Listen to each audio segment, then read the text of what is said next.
calling on you today. Come into our hearts, Lord, fill us afresh today.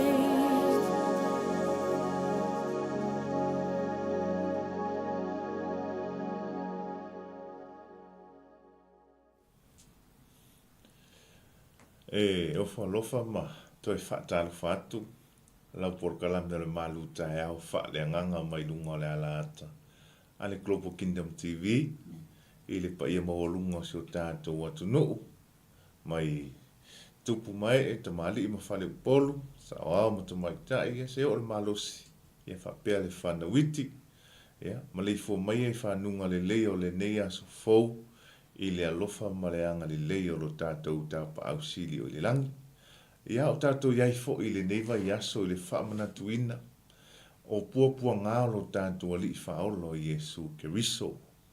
Iai le tali tonunga, e leila wase tasi na te le langona ina. Ai pitai. Ia, o le fesili e whapea. O le ale au ngā, o le maliu o Jesu i a te oi. Ia te a, mai tātou uma. E ana umana tua le nei TAEAO, le feta lenga le li whaola. Na whai leo la whangasili, mawe ifo i lalo. Tate whaatasi mo i lo whale i lea so. Le ngata i lea whai le tala Jesu Keriso. O lea so, o mai ai le whaola tanga, i to tono le ainga nei. A uia Jesu i puapua ngai le neiva yaso, ma le tātou whaamanatuina. E iai le langona. O le aso ma le taimi le nei. O mai ai le whaolatanga. I to tono lo fale, to tono lo ainga, nuu e ka le sia. Ia e mese lava si o tātou atu nuu o Samoa. Wa e le mawhai e se tangata soifua. O na ia whaia le whaolatanga.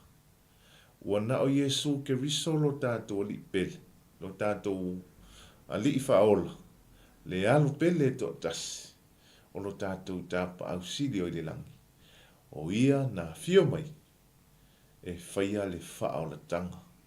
Mo oe, mai tātou uma. O le aso, o mai ai le whaola tanga, i to tonu o tātou ainga. A wawhai mai Jesu, a wa o saule tali i o le tangata, e sa ili ma whaola i le na le ilo. Ma tau vi ia oe le atua, i le nei TAEAO mātango fie, TAEAO loa lofa ma lo wanga li le, wa e toi whawhangua le soifua, o seo mātou atu nuu, e le ngātai leo so mātou wola vai vai, le nei fo i o mātou toi wheiloa i ai le manuia le atua mai a te oe. Ia vi ia oe whaavavau, le amataina o le porkalame ma le au nanga lau whanau le nei TAEAO le atua, mātou te talo, mātou wala au nganga pa ia, fio maia e te taito o lua ina lo mātou wola, a fio maia e te amataina, se ia o oilo na whaai uina, i ume uma le manuia o le vi inga, e fo i matu mauatu ia te oe tama, a o le whaatau waa ia te mātou. I lo suafa Jesu Keriso le ali whaola, o le mavala au atuai. Amene. Amene. Ia, toi o whalofa mwhaatalofa atu, lau porkalame le nei TAEAO, i le alwhai mai whanunga le lei, le pa ia maulunga se o tātou atu nu. Ia, mai maunga te tele se ia pa ia maunga iti. Ia, au sina se o lava se pepe whatu a whanau mai. Ma tau te whaatalofa atu, i le suafa sili o na mawalunga, o le suafa na ia ta pena i le whaolatanga, o le suafa na te whaasa o lotoina i tātou. Ia, o le suafa na te wha malolo ina i tātou, le suafa manu malo o lo tātou alii, whaola o Jesu Keriso, malo le soifua manuia, malo le langi mama. Ia, a talo fatua i le nei TAEAO le nei o le aso lulu.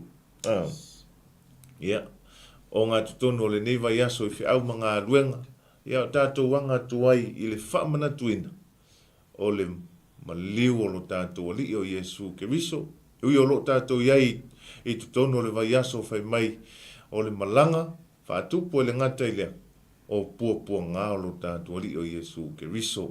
Ia, tātou la ngona uma ma whaataua le nei vai aso. Ia, awa ia ni o tātou whapea, ia, o le tala māsani.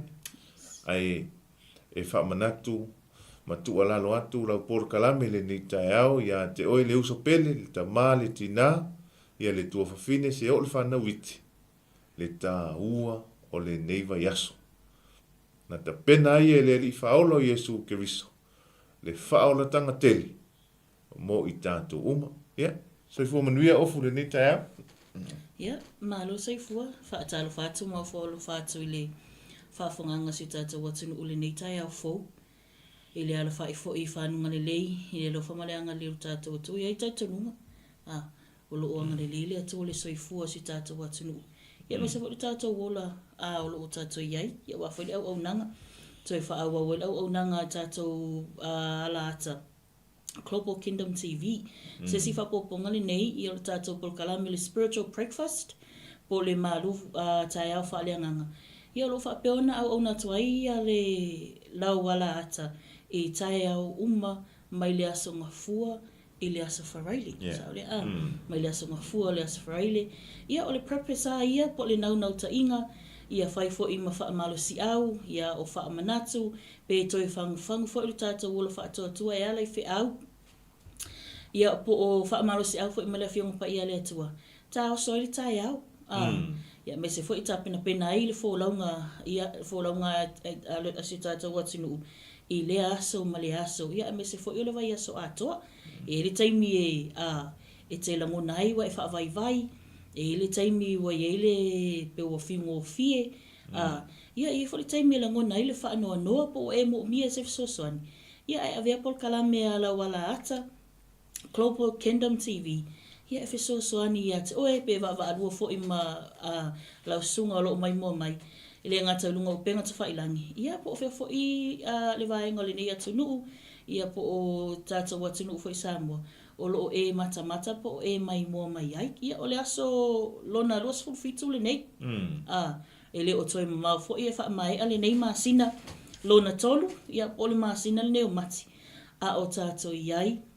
Po o tātou wangatu. Ia mo le wha manatuina.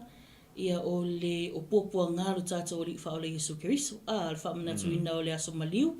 Ia ma le toi soifua manu malo ma le tātou whaola. O lona wingana. E le o toi maliu Iesu. E le o maliu Iesu. Ai ua toi soifua manu malo mai. Le o tātou mawale manu malo i TAEAO uma.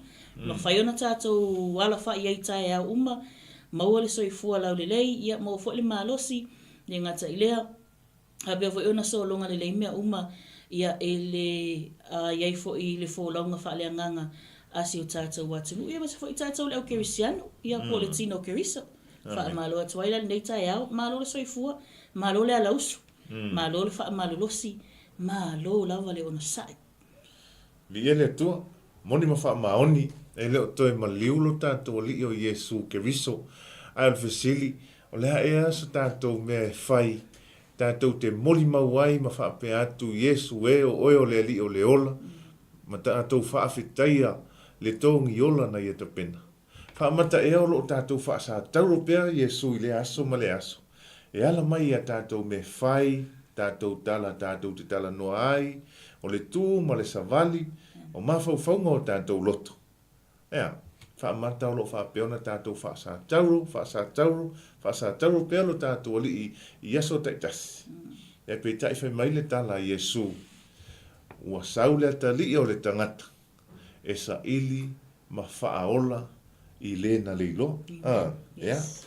Ui lea, o le nau ta inga. E pe ona talanoa ma saunoa le sunga ia ofu le nei TAEAO.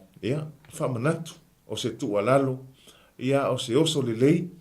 E amata ai le aso ma le aso. I fe au mga luenga. Whianga i ma se o tātou atunu. Le ngata fo i leo le tāpua inga malu. Ana i o tātou ta matina mātutua. Ia o lo po le whala maula le mulila. Ia tapua i whaiva matiu te o whianga i alo ma whanau. Ia o le pa i a inga. E le ngata fo i leo le whanau ia o onga. Ia walo la tau lea na watau o le ngā luenga whai. O le nofutalo ma tāpua i. Ia ina ia i manuia fe au manga luenga fe ngai ma so tātou atunu fa talo fa ia ona le tua talo fa i sunga i fa fi au ma la tu fa tua ia lo fa pe ona fa no manu ia awale manuia o Samoa atoa ia maona tangata ai le ngata fo i lea o lo fola le tala le ina ia manu malo ina nganga ia wale atua malana fa o tanga e fa talo fa tu o i lava ia panga masani o se tātou ala ata alo fa peona mai mo mai lunga o le tātou live le nei TAEAO ia le ngata i New Zealand nei Samoa ia Amerika ma so se vaenga o le nei lalo langi ia fa talo fa tu ia te oe i le suafa manu malolo tātou ali o Yesu Keriso tātou fa aftaia le anga le lei o le atua le nei TAEAO awa na pule fa soa malona lofa muti vale ia wo ia to e fafangu ai le soifua ma le ola i le nei TAEAO ia wo tou sila mai ai ma va ai atu ia i le mata ngo fie ma le alofa sili ese o lo tātou tapa au sili o le lang ia i le nei TAEAO fou TAEAO mata ngo fie i le susulu mata ngo fie o avele la e o ina whaalongo ina le malulu le nei atunu ia e peitai o lo mawhana i tātou uma ia awa lofa lo tātou li o Yesu Keriso ia le nei TAEAO ia o i fo i o fea ngai ma mawhatianga ma whaanoanoanga ia o mawhatanga pe leo te tala maliu maleoti ia e whaamanatu atu e lau Paul Kalame o paua leo le tātou awala paua leo lo tātou awala i le manuia ma le ola wa tā pena e lo tātou li o Yesu Keriso wa ele mawhai e le ola nei na tātou ola i pia lava fai mai le tala o le maliu maleoti o le awala lea tātou te saufanga ai i le malo wa umona tā pena ina e Yesu mo i tātou pe a fai tātou te salamo moni ma furi tua i lo tātou tua nai ai tātou talia Yesu e fai maali ma faola i o tātou ola ai le ngata fo i lea fai mai le tala Yesu e le sa watu se tasi le tama pe a le ui atu ia te ia e le mawhai ne o tātou oti o no le angsala ai fai mai wo manino le upo le atua ma le whetalainga le atua e le fia le atua i le maliu po le oti le tangata a o angasala ia e whamanatu atua ia te tātou le ni TAEAO a wha peo whia ngai tātou ma whaanoanoanga ia te talo le nganga pa ia pa iatu pa iane pa ifu le wha ma whanwhananga ia te tātou o ma whoina wheta lai le upua le atua siri le aso e oti ai na ilo le aso na whanau mai ai ia anga le atu le atua o i fo i o whatau tolia i mai o le tino ia ia le wha malolonga lo tātou li i ia te oe aua ia te e tatonu pau aleo le mea le mana o Yesu ia e talitonu ia te ia wha atua ia te ia ona o atua i leo le wha malolonga alo tātou li i le alu ai o Yesu le sa tauro fai mai o ia ua ia tau aveina o tātou ti ngā ma mai ma whainga tā ma mea umalam ai fa sa loto ina ia te tātou ma i ona fa lava wa tu sa loto ma fa malolo ai i tātou uma ia le nei TAEAO ia fa mai le upo le tusi o le oli ina peseia ele taltonunga o lo oli tātou le nei TAEAO ia moni fa maoni oi fo i se tasi wa ulia le nei aso e fa popo le ola i le whaitawina o tausanga o le soifua ma le ola le aso soifua le aso na whanau mai ai le nei lalo lang ia whaaftaileli e le aia se mea sili o na tāua na ilo moni ma wha maoni mai i se vevesi e le ai lo se keke e le ai lo se mea alofa te ia leo wha amisa te ia leo wha amisa le whanau, wha amisa le to'olua, a leo ngā fo i le whanau, wa ia kuru whanau le se keke o las whanau, ke ia leo wha amisa i mātua, wha manatu lau por kalame ia te oile nei TAEAO. Te ia leo whaalonga tā.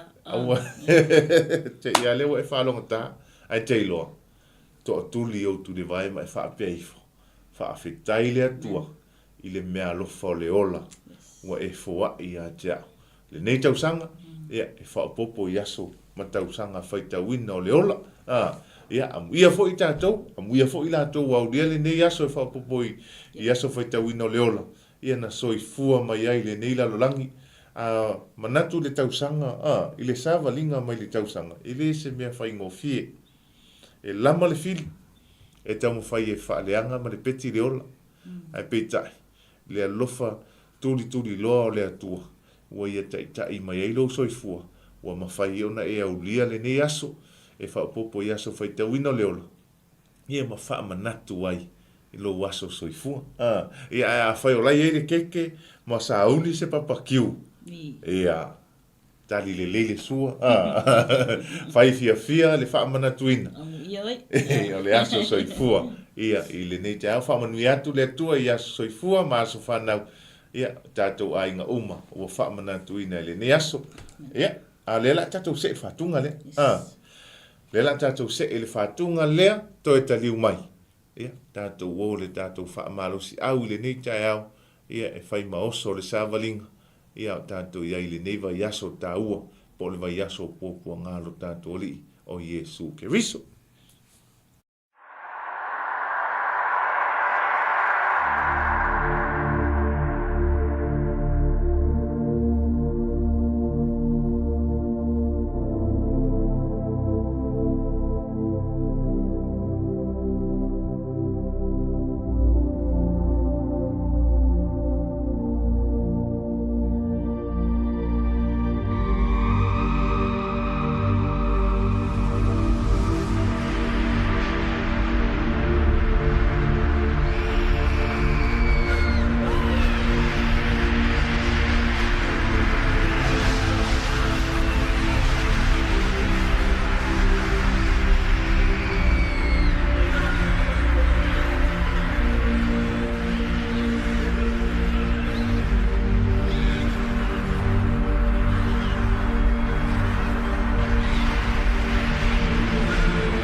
Manao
Amene mamene upo le whātunga o loo wha manatu ma wha iloa mai a te tātou. O tau uma o loo soifua pēr, ma tātou o loo ola pēr. Se oli e moni le. E moni se oli, e moni fo i le ola e whaavavau. E awane ngalu, mai le tala le atua, na whai whaapitoa lava se oli, mō sātani malana vaenga. E le i whaia e le atua se oli, mo le tangata na ia whaia e fōlinga ia te ia. Tātou iei le nei TAEAO, ala tātou o le tātou MALU TAEAO FAALEAGAGA po le wha MALU si au. A matai whaiva matiute ngā luenga o le nei aso. Ia oi fo isi tamai titi a o ngā wha alongolongo mai, ia au ngā fo ia te oe, ia i le nei TAEAO. Tātou tus whaitau, Luka lona mta upo e sfulu maleon. Whaitau wina le whai upo e lua sfulu wha, se ia whaangata mai le lua sfulu maleonu. Ia. Wa alanga atu foi o ia, ua whai atu, lo utama ai, apra amo, ia e alofa mai ia teao, ma ia e awina mai la salo, na te fufui i le tumutumu o lona tamatama i lima i se vai, e wha marulu wai lo unei lau lau whaiva, a wā ua o pua ngā i le mumu o le afi nei.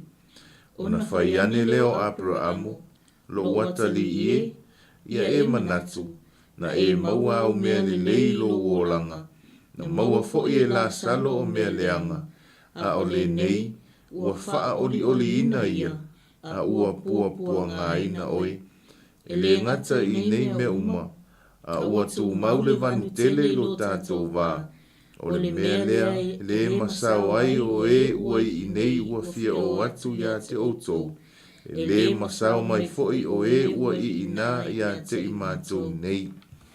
Amene. O le tala malama le whata oto Yesu, i le tangata mau oa, ia, ma le tangata mativa, ia po le tangata maifo.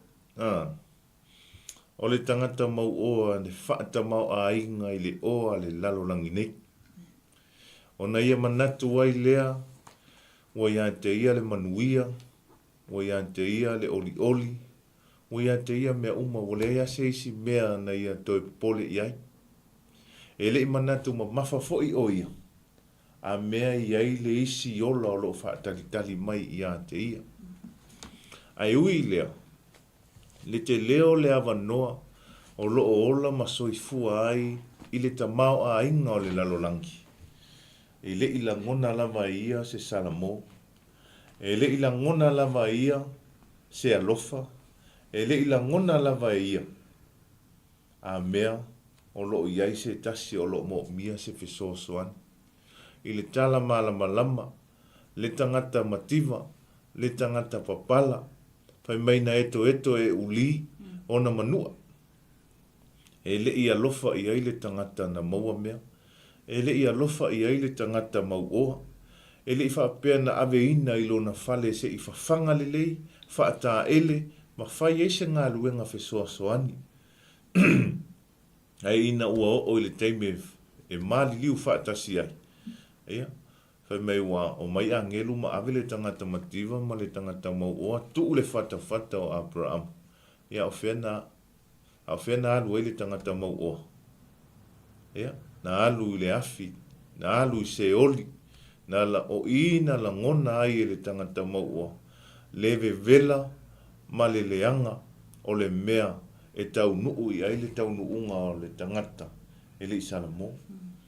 Manino le tala vai mai, na e maua me tele, na e maua le tamau a inga, pe tai, e tele I alofa mai. Whamanatu ia te I tātou le ni TAEAO, whai ma whamalo si au ia te I tātou, le ase tamau a inga o ia te oi, le ale oa ma le tele o whamanianga le atua, awane I ngalo ia te I tātou. Awane I ngalo ia te I tātou le na fōa I mai ai le manuia, le na whaata mau a inga ina oe, le na mau ai tupe tele, mau ai whale tele, mau ai le poto ma le ata mai. Ia ma e whaapea ne ai, o ia oi, o le manuia le o sau ia tea. Tātou te o le ola e whaapavau. Pete ta mau a inga, pete mau oa, pe tele au tupe, ai a e la alofa moni, ma e furitua le leanga, sala mō. E ele tali tonunga, tātou te maua le manuia o ta pena e le atua. Pe a whai tātou te langona le sala mō moni. Ai peitai, tātou wa ai le ata o le tangata maua, le te leo le avanoa na tuu ai e le ali. E te tau na sala mō mai ai, I mea na ia whaia, o lea, tau suai. O le tangata tau suai e ese le wha le tonunga. E le tala le whai mai le tala Iesu pe a whai te tau suai pe te amu pe te ula. Ngia le tangata mativa, le tangata le ato alo na malosi, le tangata lo aisi a te oi se mea ai, le tangata lo suru whai a te oi se fesoasoani ia so uma. Ai a whai a vea oi matangata tau suai pe te ula ngia. Te lo whai mai le tala Iesu. Sa si le pe ana nonoa, o tātou ua se maam tātou filosofi le moana sausa. Tu lou ale mai mua whaafonga mai so tātou atu. Le anga le whetalai ngā Iesu e le o se tala mātou. O le tala Iesu o lo maua le Luka le na. Sfulu lima, sfulu ona, sfulu iwa. Maua le le ai ina le whetalai ngā Iesu. Ne I wha maua lunga ina I tātou ona o mea o tātou maua. Ne I o tātou le la ngona ai se alofa. Ne o tātou le la ngona ai se loto fesoasoani. Ne o tātou le a mana ia ai tangata o loo sulufa I mai. O le ala le na e whano ai lo tātou ola. O le ala le na e mau ai I tātou. Pe a whai ai o mai le wala aua le atua ia te tātou. Le anga o le teimi nei e wha manatu ia te oe sa moa le atu nu pele. Pe mai le tala Isaia. Ua wha lau tele ina se oli. Ua toa telefo I la tau o atu ai. Ai manino ma mala malama le whetalainga ma le upua le atua. E le I lava se oli mo tātou. Na whai whapito se oli mo sātani ma na au. Le ale ata o loo vali le tangata mativa ma le tangata papala ma le tangata fia maua le fsoswani. Le ino sia le tupu so o I tono a inga, to tono nuu, to tono e ka le sia. Whemea, mai maule teimi le nā tangata mai, e le mau ai se mea. Mai maule teimi e longo ai fua mea whaere kai afsosoangi mai. Mai maule teimi tātou ti tala noa ai fua ele ai ani manatu le leia mai ai. Mai maule teimi ea, e whawhanga ai, na ole fiu e whai atu ai le alofa ele tai tali mai. Mai maule teimi tātou te anga le leia ai. E le tai maua mai se tupe te tongi ai mea tele I e whaalu ia na ia. Ai nei whaase se ina I tātou I manatu. Malangona, matala tangata e whai atu ia te oe, ona o le te anga le leima e alofa I ai. Le anga o le tangata mativa lea, ma le tangata mai lea, whai mai e alofa I ai le atua. E alofa I ai le atua. E lavea I ina I le atua. O loo, whai mai o le tangata lea, whai mai le tala Iesu na o alu watu I lo fale, e sa ili se mea ai e te le whawhanga ia te au na o alu watu I lo fale, e sa ili se fo fia maua se fesoasoani, e te le I fesoasoani mai ia te na o alu watu I lo fale, e sa ili se no foanga o te moe ai e te le I fesoasoani mai ia te Ai fe mai ale tala le tangata na pena na mea ma tele na mea. Yesu e wha mole tele i sau. Ana au loa o oe na e sau ea. Se manu o te whawhanga, se manu o te watu se vai e te inu ai, se manu o te whaamalo, watu ni fuala au e tali ai lo puapua ngai alai mai.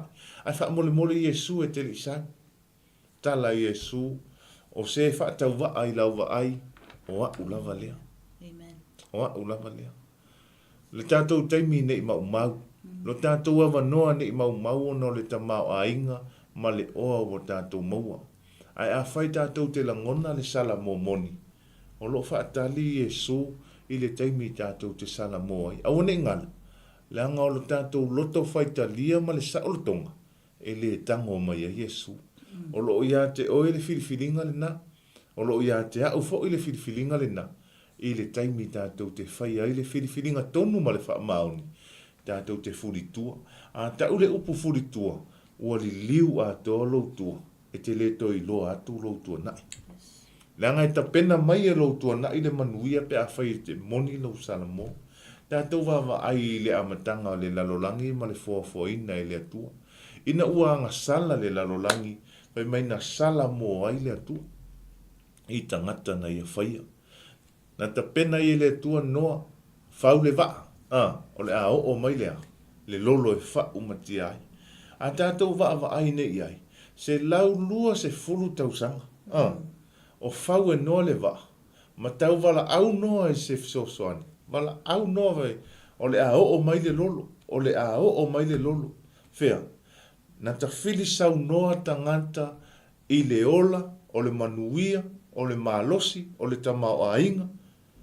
Faa se ina e tu ina naunga o le tino. Le anga sala ua mu ai o lātou manao. Ua le iloa i e lātou o na sala mō. Ana la ngona tangata le sala mō nei, se manu wha pē nei. Ua, e to a tele i lātou e wha sao ina mai le no whanga lea. Langa le feta la ile tua i le tusia i Jeremia se furuma le valua. Alona mata upu, alona whai upu. Wha amole mole lea. Se furuma le valu. Ne i wha pēr mai tātou ni tala whatu. Jeremia suna valu whai upu. Whai upu e valu, wha amole mole. Pe a whai li liu mai lea nuu na o tau tala iai. Na i lala tau a mio leanga, o na o sala mō ai lea i le mālaia na o manatu e whao o iai. Amen. Te leo le taimi tātou te wha le tonu, ma tātou anga sala ai.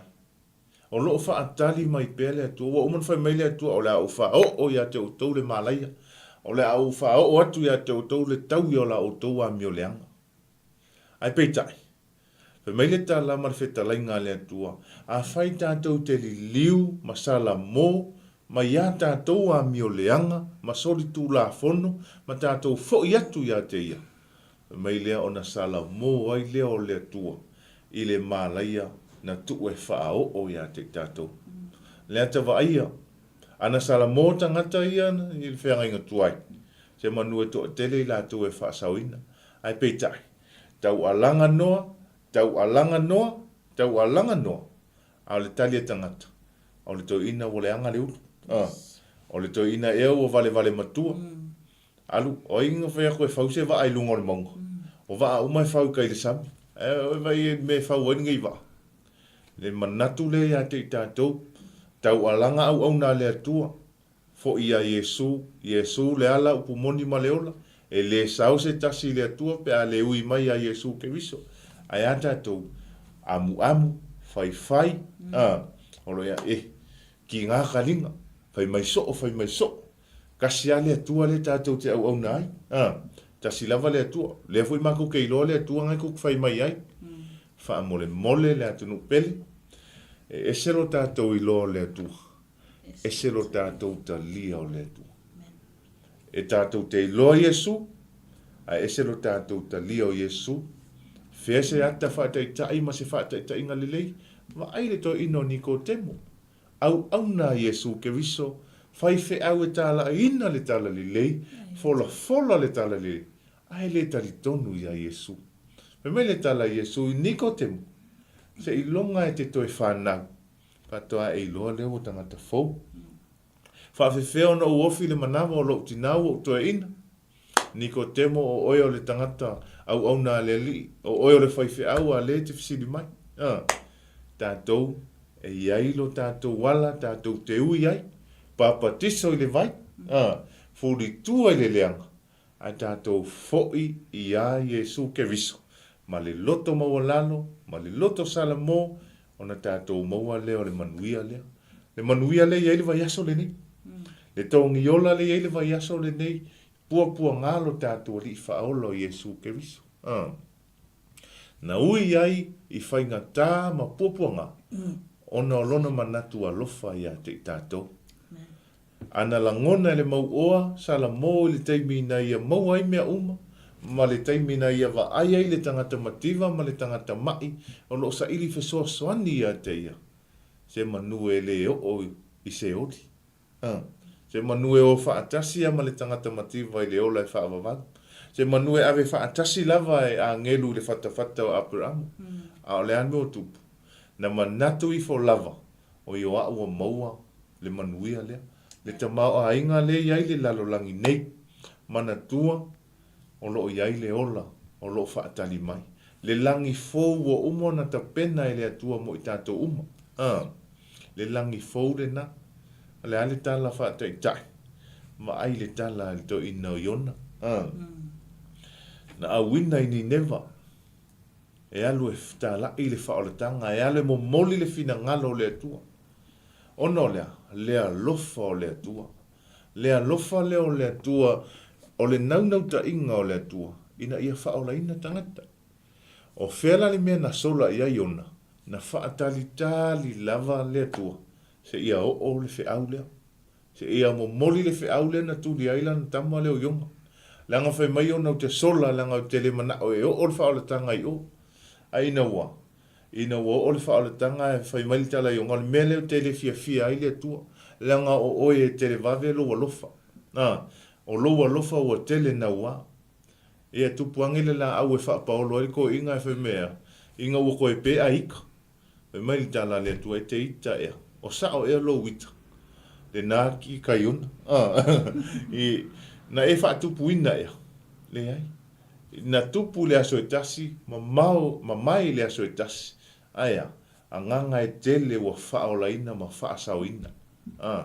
A pena, leanga a whaia e sala mo moni le nuu lea, ma furi tua le nuu lea ia la toa mio leanga. O na sala mo ai lea o lea tua, i le malaia se manu a whao o iai. Ia, au ane i ngalo lo tātou a wanoa.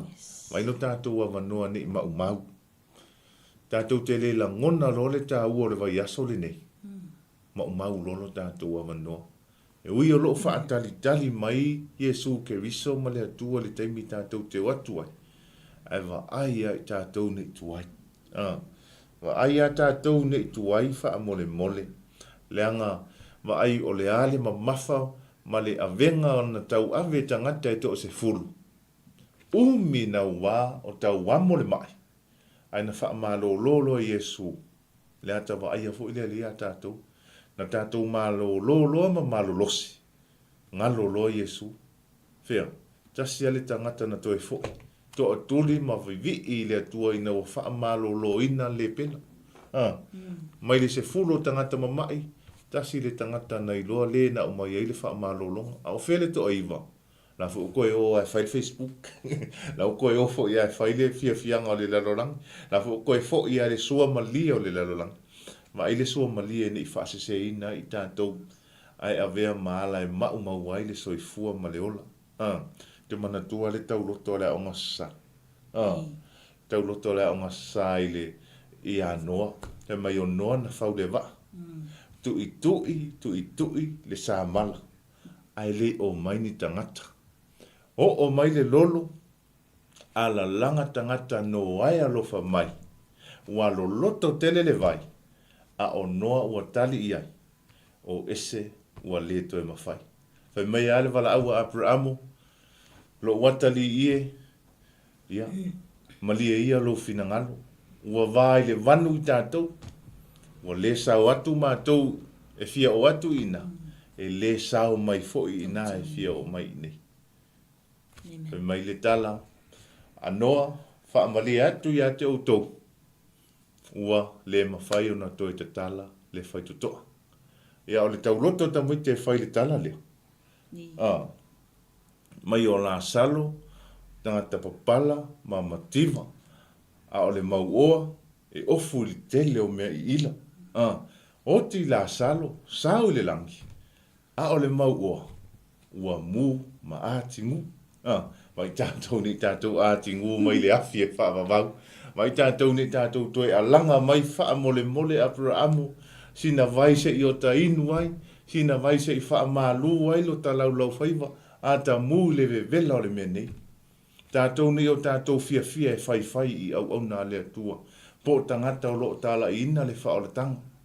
Awane I ngalo ia te o tau le wheta lainga le atua le tusia I sa ia ono sfuru ono. Alon whai upo e luas fu marwha. Tātou, lela ta ua tu le mau lea mar wheta lainga le atua. Wha umai I le wha so. I sa ia ono sfuru ono. Alon whai upo e luas fu marwha.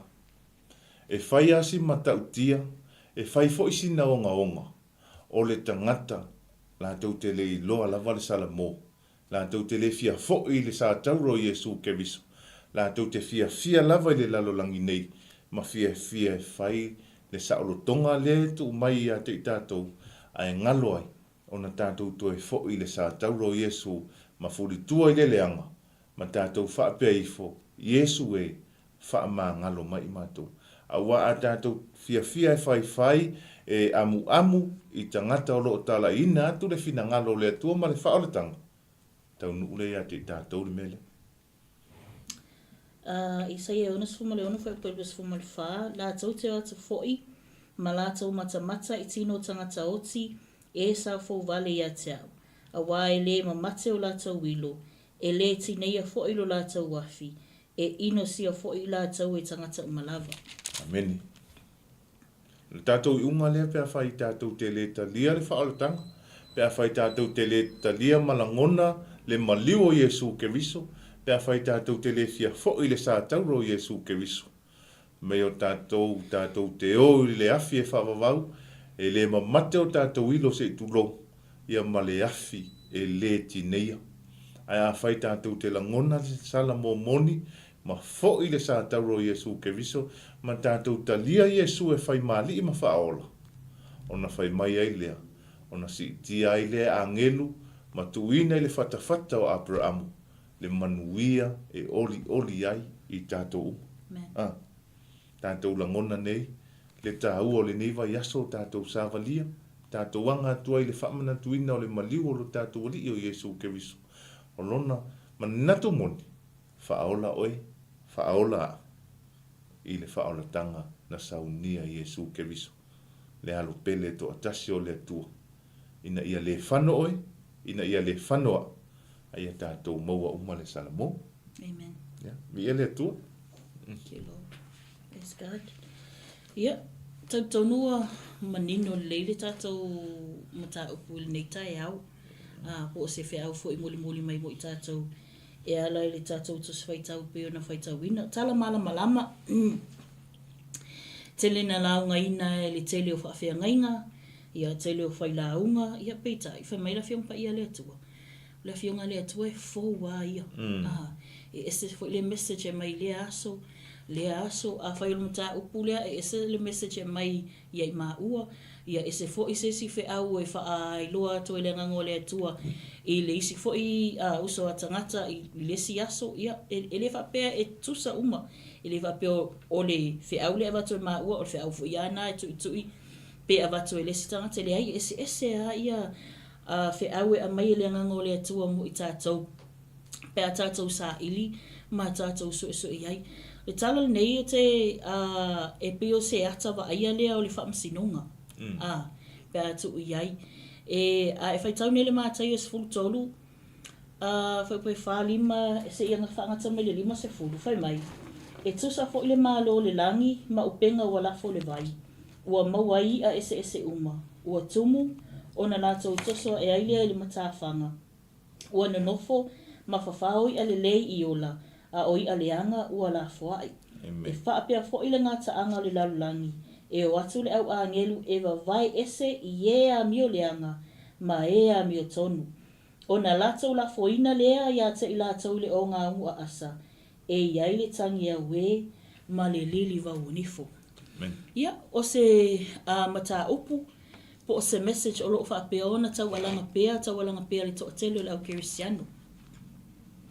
O le whaailoa lea, po o le whaamanino lea, o loo Iese e ori. Yes, of course, e Iese e ori. O le tasi lea o proof, po le tasi lea o tala mautinoa, po o evidence, e whaamautinoa ai, e saoa e Iese e ori. Peo na yele tala lea le mauoa ma la salo po o la salo le whailonga lo tangata mativa, tala tangata mativa ma tala mauoa, mai o le ata le mauoa, le ata o lo o vali mai ai le tele o le o le lalulangi. Amen. Tangata na maua ia ta mau a inga whaalitino. Pei wa avea la le maua e le mauoa o ta mau a inga whaalitino, ona silafia, maua tele ana ta avale, le leilo na fale, le leile tu ulanga, tele ana tupe, lava le lona ta mau a inga, whaatino i me mana o ai, whapele i lona maua. Ia, la mea o toi mo o mia Iesu Keriso. Wai, ai se a mea leina o toi mo o mia fua Iesu, o leo wa lava me e whaatino i o ulima, e whaatino ai lo o langa, ia me se fo le soifuanga leo te o lai. Ngā lola i lele maua, o le e fua o ie le tino, ai oti le nganga. Ua maalosi lo na tino, ai faale tonu le tu faale nganga.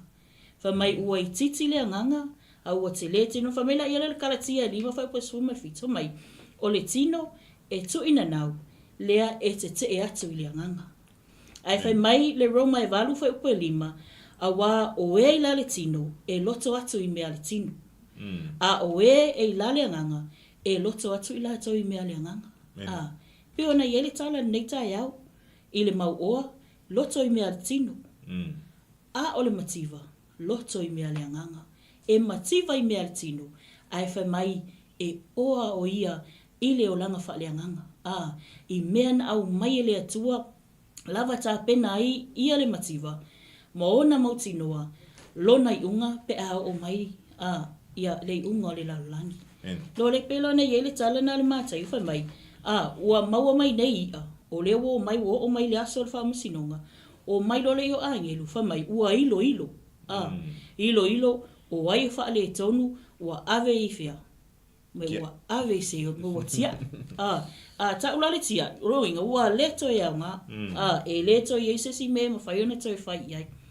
Ai whai mai, o ila taupo o i ale lei, na whawhao lei ato, ma ave le lei wha au ngā. Ata o le kerisiano, o loo whaapea o na wha au ngā ina, ia po le tangata fo i salamo. Ngā te maua, ia le mea alofa le ana tu ina mai le atua, pe maua le saufang, ngā te saufanga atu, i le ola e whaavavau. Umana tā pena mo i tātou. Mela i leo, le tangi al mau oa, whaamanatu le tangi ale mau oa ia aparamu, whamai lo uta mai. Se i kuli mai ala salu. Whaamole mole kuli mai ala salu, kuse o kuli mau oa. E vai akunga, whaapena ia, ai tele ana mei lalo nei, e tele fo i ana mei maua i le langi. Peitai, i leo langa na ola i le mau oa i lalo nei. Na ola le whaamawalunga, whaasausili au noa masealofa. O nā luatu la i leo le mau oa, whaapea ia ke leo whale ngei, e tele fo i leo whale le langi. Peitai e la tulu mau oa, le e se ale mea alu i ai. O le mea iai le lili vau o nifo, tau whaitangi a we, ma le lili vau o nifo. Mai la i leo le mau oa, le tangi le mau oa ia, mai leo tamai, whaamole mole. Kuli mea la salunga o singa maka ua ngai se i wha singa ane i lo ulau whaiva. Mai ua matua i ngā lala le mau oa i le fiaini. Ono le vevelo le afi. Ai wha mai e ale tali a aparamu. Mai lo uwata li i e. Na e wha apea na e maua le tamau a inga, maua mea le lei, ma ewa ai maua lalo aila ia lea i le iala salo le tangata mativa. Whaapela ia le oe, o le mala ia le tupu ia la salo. O oe, ua e maua me le lei. Ai e lilo le manatu o le maua. Whai mai, Le me le fiong pa ia le tua. Aua tātou te tolo ai oa o le lalolangi. Wa fa mai ia ile monga. E ile monga malea. Ele. Fa mai ele. Mai e mati. Ai a tolo ai o le langi. Fa mai ele se monga. Ai e last. E faa wau pea. O lona winga. A tātou sao lai se oli. I o tātou lore le unga. Ai a tātou sao i le malo o le atua.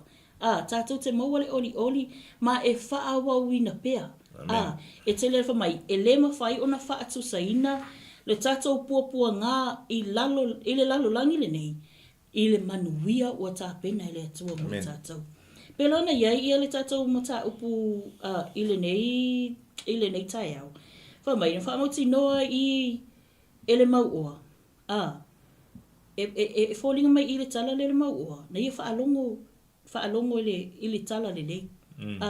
Taunu na whetaia i manisi e tala i le tala le nei. O lo la unga le mata upu le salamo. O lo whaailoa atu le o Yesu Christ. But he decided e ignore uma nei. Ona mawhawhol maua. I have everything. I have everything that I want and everything that can support himself. I leo langa le nei peitai. E whaatotoa na i manatu mawha i le maua i le tu whaaleanga i lona nganga. Fa mai o lai MALU silo na tino po ua whaatuputupula ia le tino.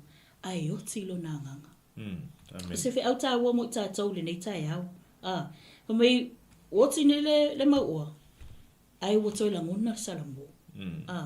E toi salamo ane le maua. Ua too late about. Ua too late about le salamo le maua. O ila e wha mauti no ai. O renga i lo le maua sianga mea lenga whai. Mai leo lang tala i a apura mo wha moli. Ala pe atu li atu wale sao mai ia la salo e mai se ipu vai. Ai pe mawhai o na send atu. E whaai lolo iai o na uso e toa lima. Mana tua i e le mau oa. Na ngona ilo na alofa. Mona whaapea. O le ungale o iai o na uso e toa lima. O le ala fua lea lena la toina ia. O lea fo i e soi fua ai. Ia lona a inga i laulangi nei. Lena whaapea la i le mai pe mwhai o na tuli atu. E la koe whai loa ai. O le makua maka o kia le leanga o le mea le o mai ai. E whamai tala apara amu. O lo o iai mo se mala au perfecta.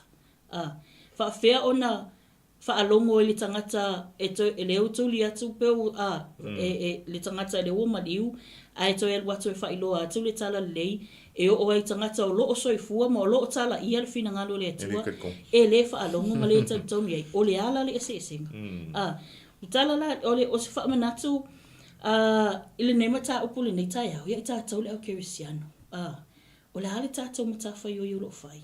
Like, what are we doing? O le ha, le lo wala au wina lo uto ina mai le atua, o e nofo pea, o e savali, po o e moe pea, po o e tu lai, po o e tu, o fea la o lalo o le paolo le la au, o lo o e nofo ai o le kerisiano. So whamana tungo i tātou, lo o whalau tele pea, ia se o lo no winga ea, o lo ele o tele iai, ia le fina ngalo le atua i le tūlanga lea. Pe ole ta wale o tātou polkalame lo fa alu atu i lunga o tātou wala atale nei. E whaalau tele ele malo le atua. O tātou le o i from door to door, from one person to another person. E whaile ngā luenga whaevangia. But we have the opportunity i le ala atale nei. Tātou te whaalongolongo i ma tātou matamatai. I le whe au lo moli mai au na le atua. Ona whaamnatu le e tātou le au kerisiano. O la mo tawhai oi, o la mo kaluenga o lo whai. O lo o iaini a nganga o lo o mo o mia. O lo iaini a nganga o lo o mo o mia ia le mata upul nei. Po lo o mo o mia ia lau moli mau e whai lea ma wha malu si au ia lato. Whamai o se oli. O se no whanga ele i whaia mo i tātou. Ele i whaia lea to se oli mo lana tangata na whai patino lava. Mo satani maana au.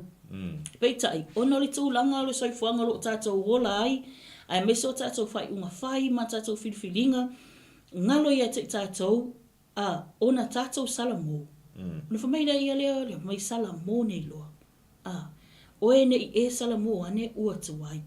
Ne i e toi tangi ane, ua le ai se avanoa e mawhaina toi maua.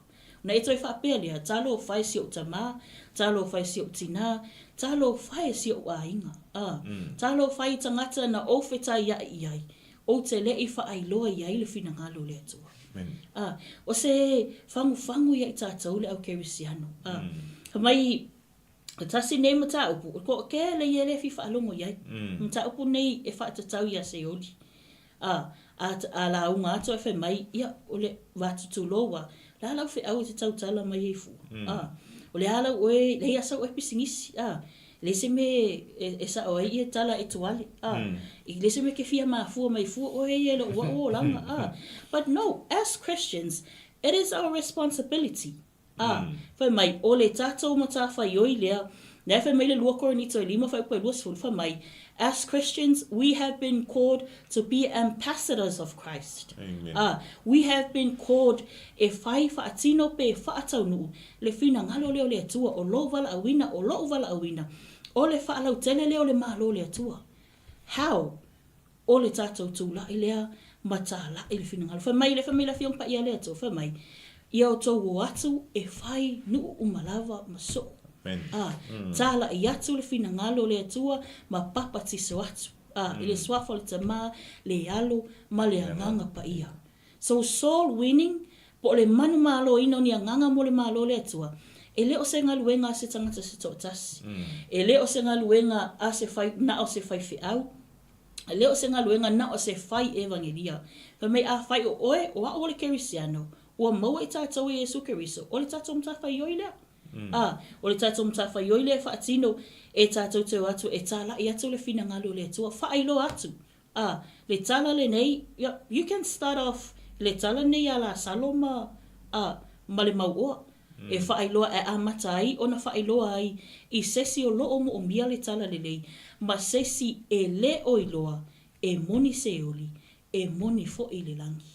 A o tātou iai le nei o langa, a o tātou iai tātou soifuanga, o mea tātou te whaia, o tātou whai unga whai, o ngā luenga o lo tātou whaatino ai. Whaamanatu i tātou le whionga pa ia le atua le nei TAEAO. O le halau matawhai oi, o le halau ngā luenga, what is your purpose? Pe ona tawalanga ina i TAEAO mo le telu tātou po kalame, e whaamanatu pea lo wala awina. Pe o le tāua leo tātou po kalame, i aso uma o lo whaatino ai, mai iai whaafetai e le atua le visiona, na tuuina i le sunga le whaafengainga i a Mike Peretta ma le whaletoi a Sara.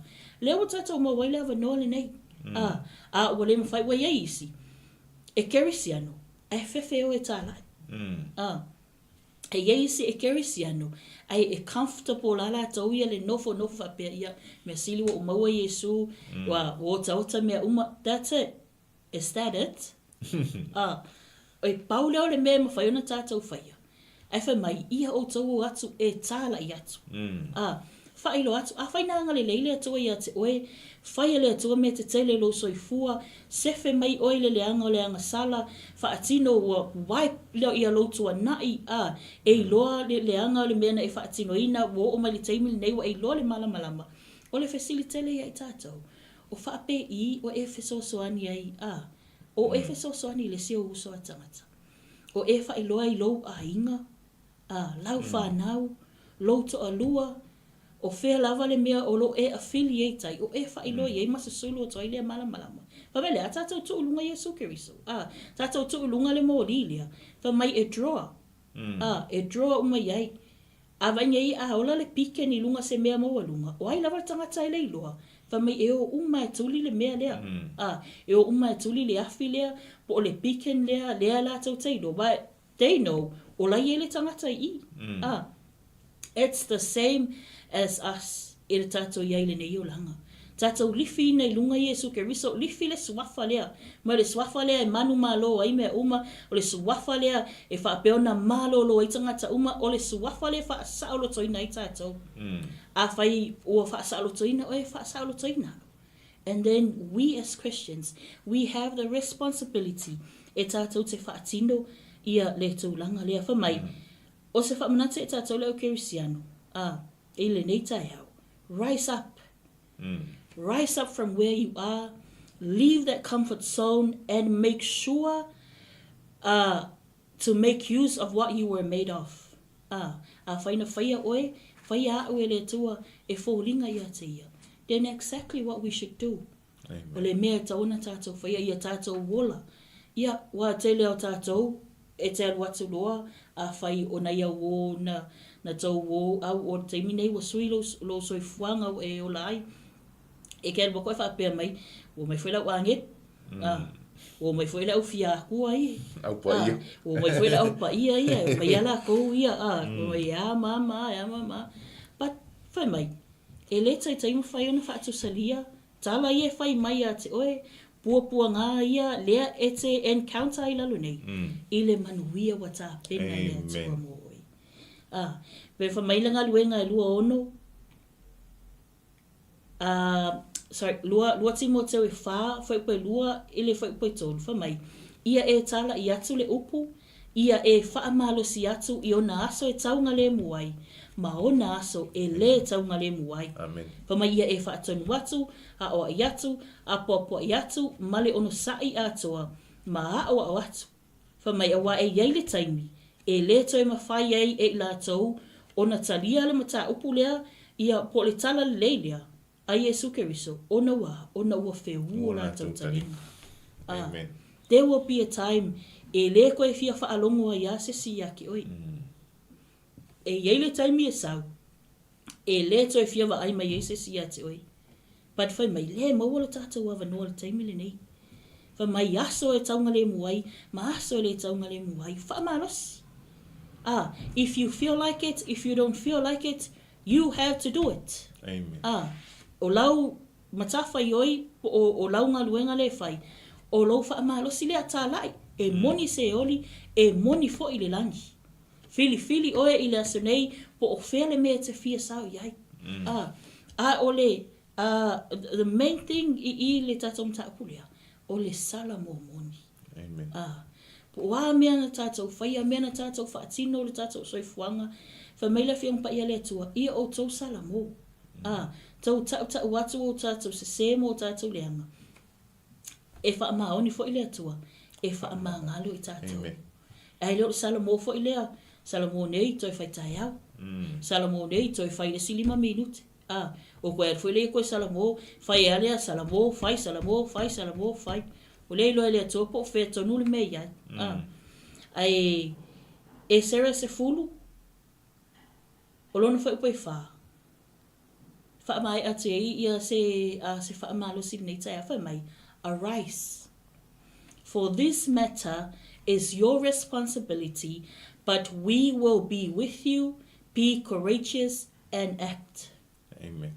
Wha mai i nātula ia, a wā oi a te oele nei mea. O lea wai a te oe, o lea wai a te au, le mata upule nei le tala le lei, le whao le tanga le Yesu Keriso. All we need to do is to arise matalai. Amen. Tātou tau mawhai tātou le au kerisiano, o sau fo i le whili ia e tau mawhai mai leile to teli. Tātou watu fo i tātou male a nganga o le atua. Tātou te wha malosi malavea ina nganga o lo o leilo loa. Ona, whamaile le mua Koronitas 5 wha ipo e 5 malu. O le nei le au pele. Ia o tautu tu mau ma le wha angai e tia. Ia alu lo o tau wha malosi le ngalu wenga le alii ma le au noa. Ina ua o tau iloa. E le se mea wha o ngā lo o tau ti ngā i le alii. Amen. Po o le ale le ai o ni a tātou tupe. Le ai ni mea, but we do have, e lo whapeo ka ko maki kiwa ma le ai ia se mea. O le sia, e nga onga le ai o se furu ka la, makua whaawai vai, ke ia wa whaamisa fua. Ke ia, e nga wa ai a kua le account, wa koe 2-5 senge le mea la iai, ui, ke ia wale fia kalangoa. Ke ia wale fia usu le ngā luenga, te wa matua i sola ato manatu le lei. Just because o le tupi. Ai whai mai, o loo au mai le atua, e ia i tātou whaasoso mai manuia, e tatau i le aso, ma le aso. Whai mai ua o i loa, I've known ma ua o i loa, le ai o se tup, le ai o se mea i loo lima, ma le ai. So, lai wha mahalo sila whiong pa ia le ato, ia tātou i loa, a whai ua iai le tupe, yes, whaaftai le tua. A whai e le aise tupe, whamai e sili atu na whaamativa ina i tātou, e sili atu ia te au, le mativa, i le oa le lalulangi, nei lo mativa i oa whaarilangi. Amen. So it is a encouragement, and it also e whaima lapata inga ia i tātou au kerisiano.